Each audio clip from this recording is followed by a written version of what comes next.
Today is Wednesday, February 4th. Ni hao, playlisters. January dragged on per usual. I'm exhausted with the winter's frigid temperatures and skies the color of spoiled milk. I can almost taste spring. According to Punxsutawney Phil, we have only 6 more weeks of winter.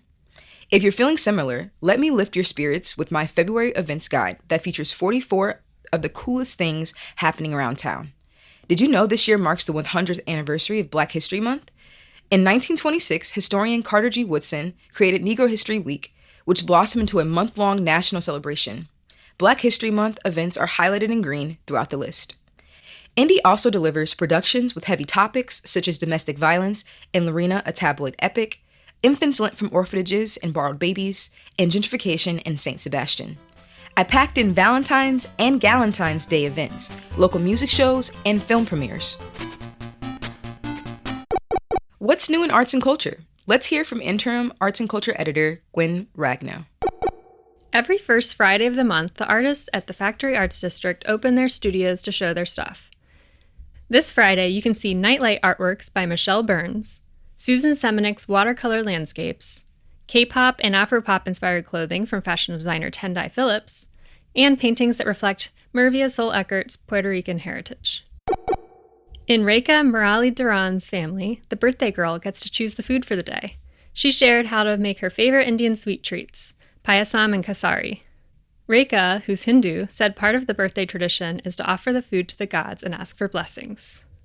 AudioChuck has awarded a $1 million grant to IYG, the oldest continually operating organization for LGBTQ+ young adults in North America.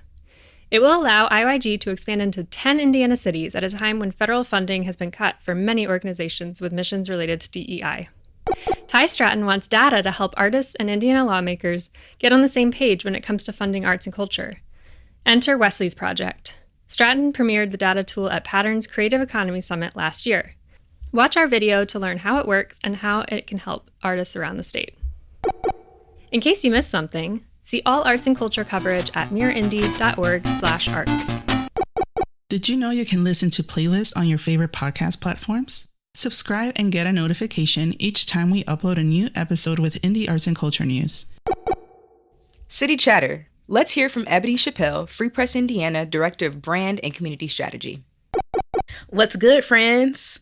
Life has been lifing, okay? And this news cycle, sheesh. I don't know about you, but I'm overdue for a pick-me-up. And thankfully, the loveliest of holidays is right around the corner. No, not Valentine's Day, Galentine's Day.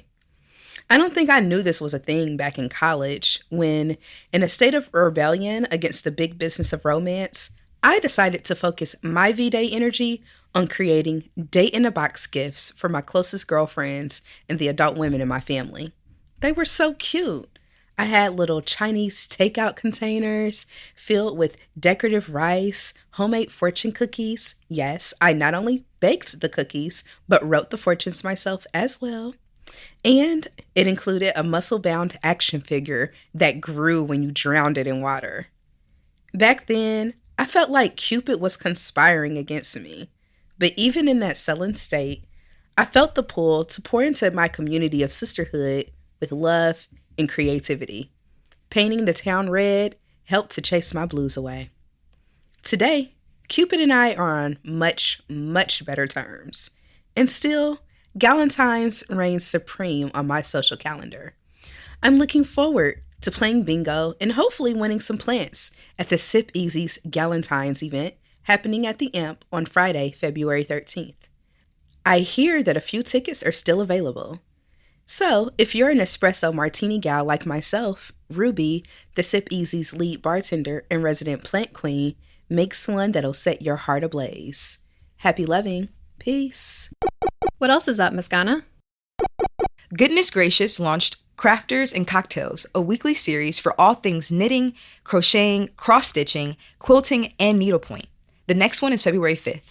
Flanner Fringe Lab returns February 5th through the 7th at Flanner House. The festival, organized by Austin Dean Ashford and IF Theater, will feature original works from Black playwrights. Try Pakistani food, take a calligraphy lesson, and discuss the book How to Get Filthy Rich in Rising Asia with the Paper Airplanes Book Club 2 to 4 p.m. February 7th at Ujamaa Community Bookstore. This event was rescheduled due to the snowstorm. Get a close-up look at hardcore punk bands X to Bear X, Staring Contest, Slur, and Harm of Will at 7 p.m. February 7th at Healer. Tickets are $10. Sign up to share your musical talents during an open mic night at 5:30 p.m. February 9th at Square Cat Vinyl. See art created by art students ages 2 to 82 at an exhibit at the Indy Art Center. The exhibit closes March 8th. Thanks for reading. You can reach me at mesgana.weiss@mirrorindy.org. I'd love to hear from you. You can become a champion for local news by supporting community-centered journalism today. Visit mirrorindy.org/donate. This newsletter was written by me, Mesgana Weiss, edited by Gwen Ragno, and produced by Monica Coates. Playlist's illustrations are by Rebecca Nolan. The audio version of this newsletter was recorded by Mesgana Weiss, Ebony Chappelle, and Gwen Ragno, and edited by Landon Caldwell. The music in the audio version of this newsletter is Treasure Everywhere by Forrest Sarah.